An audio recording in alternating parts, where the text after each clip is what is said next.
من كلنا، وهقول لهم إن كلنا هنشتغل عشان يبقى كل واحد فيهم عنده أكله وشربه وسكنه وتعليمه.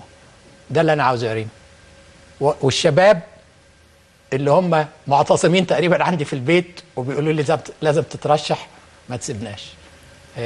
ده السبب. إنما السبب إن في نهاية يعني في الآخر أما الواحد هيقابل ربنا هيقابله زي ما قلت لك، إن عملت حاجة لبلدي وعملت حاجة بالذات للشباب اللي مستقبلهم النهارده مقفول. دكتور، برضو أنا يعني مصر خلينا شوية في حتة الدستور والتعديلات الدستورية اللي حضرتك قلت أن أنت غير راضي عنها وتريد أن تقلب المسألة يعني كلها، لكن على الأقل فيما هو أتاك من تعديلات حتى الآن، أكثر المواد المعدلة التي لفتت نظرك سواء اعتراضا أو ملاحظة أو تسامحا، وأريد يعني هي دي حزمة أسئلة فسامحني، تعليق خاص على المادة 75 في رأيك الشخصي، هل قصد منها سواء بشكل مباشر أو بشكل غير مباشر استبعاد أشخاص بأعينهم تحديدا، وهكون أكثر صراحة أشخاص من عيار الدكتور أحمد زويل على سبيل المثال؟ الوضع بالنسبة لحضرتك، لأنه في بعض الناس بعتوا لي تسألوا يعني هو الدكتور برادعي هو مش كان بره، هو متجوز أجنبية، طب بنته مش متجوزة أجنبي، يعني حاجات كتير. هنخش شوية في بشكل شخصي اجتماعي في حياة حضرتك الاجتماعية، لكن عذرنا ان حضرتك عايز تكون رئيسنا، هتكون شخصية عامة، فمن حقنا نعرف برضو بعض الخلفيات. اتفضل يا يسر. فلا انا عايز بقى حضرتك تتفضل بقى على يعني التعليق على التعليق على المادة.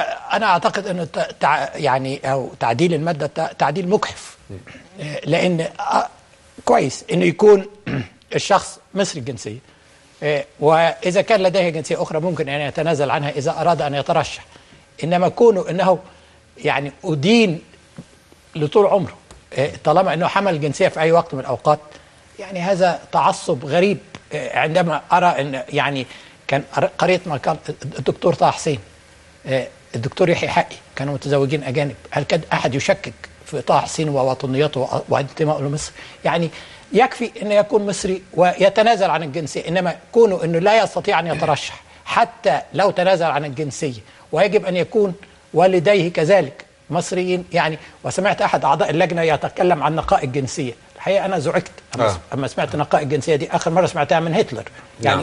يعني لابد ان نفهم العالم بيتطور بشكل اخر. يكفي ان يكون شخصا مصريا، واذا كان يحمل جنسيه اخرى يتنازل عنها. هناك مئات الالاف من المصريين افاضل العلماء، الدكتور فاروق الباز، الدكتور زويل وغيرهم الالاف، يجب ان يكون لهم الحق انهم يترشحوا. دكتور البرادعي، الدكتور البرادعي لا يحمل الا الجنسيه المصريه، لم ولن يحمل الا الجنسيه المصريه. يعني انا قلت هذا. انما كذلك الصحافه المأجوره التي كانت الدكتور البرادعي بالنسبه لها شخصيه مشرفه لمصر، اصبح يحمل الجنسيه. احدهم في الاهرام قال الجنسيه النمساويه، اخر في جريده الجمهوريه قال الجنسيه السويديه. تصور انني حاصل حتى يعني ان انا بحصل على نوبل من السويد، انا بحصل عليها من النرويج، يعني حتى يعني وهؤلاء رؤساء تحرير. ريم كما ذكرت لك يعني استئصال هذه الخاص في كل نظام السوفيتي في شرق اوروبا، في كل نظام ديكتاتوري يجب ان يتنحى. معلش سامحني لو دخلت شويه في خصوصيات عائليه. كريمه حضرتك بنتي تزوجت، زوجها مسلم، تزوجوا في السفاره المصريه في فيينا على الشريعه الاسلاميه، وكان شاهد الزواج السفير رمزي عز الدين رمزي سفير مصر في فيينا. كل هذا يعني ما انا بقول لك كل هذا. معلش دكتور، هو دخل في الاسلام، دخل في الاسلام ايوه قبل ان يوقع عقد الزواج. ايوه بالظبط، كان اسلم. اشكرك على التوضيح. بالظبط. وانا كنت اول واحد ارحب باختيارها لي، وانا اخر واحد يكون عندي تعصب. زوجها ابني وهو مسلم وتزوج على الشريعه الاسلاميه. يمكن ريم كان عندك انت حاجه ولا عايز؟ لا انا كنت هروح في حته ثانيه، فلو انت لسه في الدستور. هي نقطه على الهامش. ما اعرفش جت في خاطري كده فجاه دلوقتي، لها علاقه باللي حصل في اطفيح. يعني ليه متقبل انه الزيجات في الغرب، او لما بنسمع عن شاب مصري مسلم له صديقة، ربنا هو اللي بيحكم في الاخر على تصرفاتنا، مش كده؟ له صديقة اجنبية، ما حدش بيلتفت الى حقيقة انها مسيحية. لا مظبوط. عندنا الى هذا الحد. الدكتور محمد البرادعي حين يكون رئيسا يعمل ايه في مسألة زي دي؟ وهي التصدي لهذه المسألة، انه الاختلاف في العقلية، محاولة تقريب جزء كبير. هعمل ايه يا يسري؟ اول شيء واول اسبقية ليا هتكون التعليم، لان ما تتكلم عنه يا يسري هو التعليم.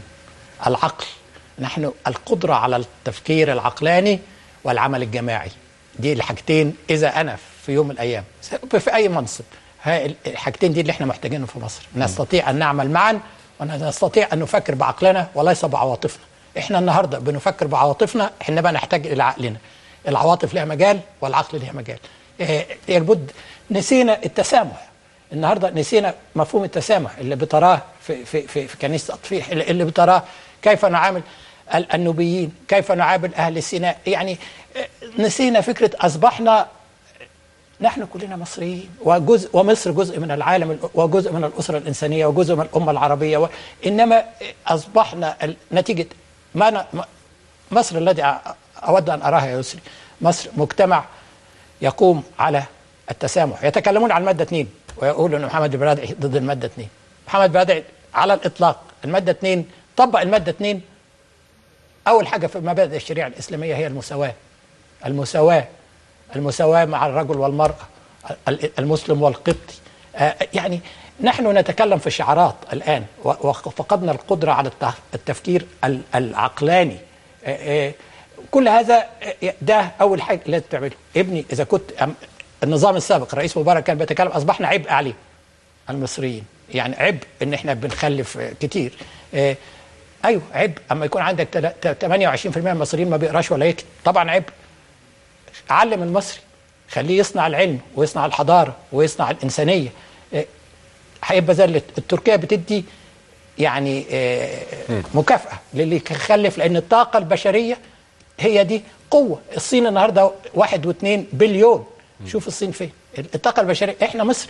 وارجع اقول يعني مش عاوز الناس، احنا لو حطينا نفسنا على الطريق السليم، مصر دولة غنية قادرة، موارد بشرية، موارد إنسانية، أموال ستأتي إلينا. أنا لا أفكر إطلاقا، بلايين حتأتي إلينا استثمارات، لأن الكل يريد أن تكون مصر دولة حديثة معتدلة لتأثيرها الحضاري على كل منطقة الشرق الأوسط. طيب أنا هتقمص شخصية يسري لمدة شخصية كويسة ولا مش قوي؟ هنشوف. لا، وهرجع أسأل تاني. طيب. يعني هل الدكتور محمد البرادعي ليس ضد المادة الثانية من الدستور؟ على الإطلاق. المادة الثانية بتقول إيه؟ بتقول أنا عارف بتقول إيه. الإسلام هو دين الدولة. الإسلام هو دين الدولة، بتعكس تاريخ مصر وحضارة مصر الإسلامية. ما تؤثرش علينا على أي شيء، على مسلم ولا قبطي. بتتكلم الجزء اللي هو المصدر الرئيسي للتشريع هو مبادئ الشريعة الإسلامية. ما هي مبادئ الشريعة الإسلامية؟ العدالة، المساواة، الصدق، الأمانة. لا أحد طبق مبادئ الشريعة الإسلامية، ولن إن أحد هيستأمن. إنما في نفس الوقت المساواة، أنا ذكرت المساواة معناها إيه؟ معناها القبطي يستطيع أن يبني كنيسته زي المسلم، معناها أن ألاقي دكتور قبطي في قسم أمراض النساء، معناها أن ألاقي قبطي في مؤسسات الدولة الأمنية، معناها إنه يطبق شريعته في مسائل الأحوال الشخصية. نحن نتكلم عن شعارات يا ريم، وما بنتكلمش نقول لك مع المادة 2 أو المادة 2. طبق المادة 2 تطبيق عملي. ليست هي التي أدت إلى 40% من الفقر ولا 30%. طيب. ولا إلى ما حصل من الفتنة الطائفية.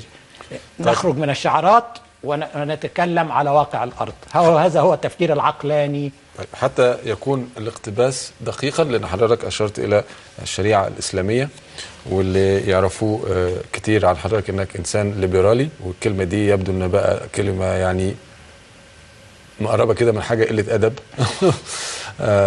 لكن أنا هاجي لمسألة الليبرالية وما تعنيه.